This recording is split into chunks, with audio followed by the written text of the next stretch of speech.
Police checks at Greece's largest airport are intense and around the clock.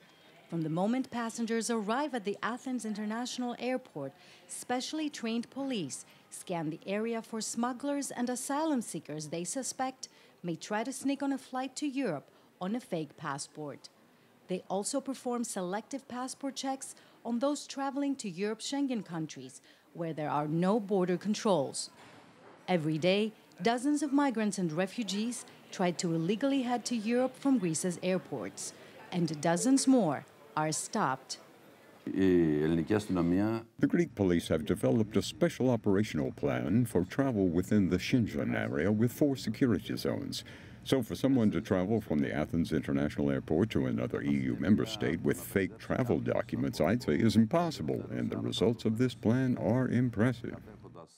As Europe is closing its borders tighter to refugees, arrivals by sea to the Greek islands from Turkey continue at a rate of about 80 per day.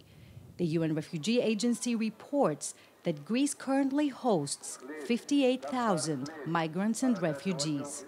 Most migrants still deem this country a transit point, either because they already have relatives elsewhere in Europe or because Greece, compared to other EU countries, provides them with limited opportunities and assistance.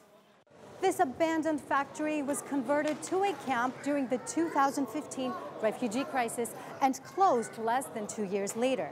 The government hastily reopened it in March, along with several other camps across the country, to temporarily accommodate the growing number of asylum seekers reaching Greece. It's the first time a TV crew is allowed to film here since the camp reopened. Over 300 people, mostly from Syria, live in tiny rooms shared by entire families.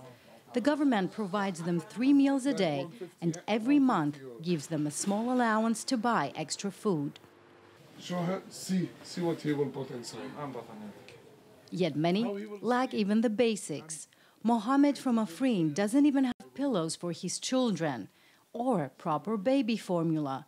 The government is trying to make the camp more livable, yet for refugees like Ibra, there's no time left to wait until that happens. If we want to looking for a job, there is no job.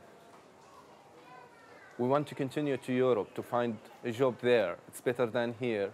It's not allowed. I'm going back to Turkey because unfortunately I'm disappointed. I couldn't find myself here. I'm sitting doing nothing, you know. I don't want to destroy my mind. I don't want to be a lazy person, less home. I don't want to stay just fighting for food every morning, for 1 bottle of water. Europe's border security agency, Frontex, says an alarming increase in crossings from the land border with Turkey has been driving asylum seeker arrivals in Greece way up, almost 20,000 in total during the first 5 months of this year. Greece becomes again Europe's main point of entry, followed by Italy. Meanwhile, Europe remains divided on the migration burden. But if Greece is to cope with its massive share because of its geography, that task could turn impossible without the help of its European allies.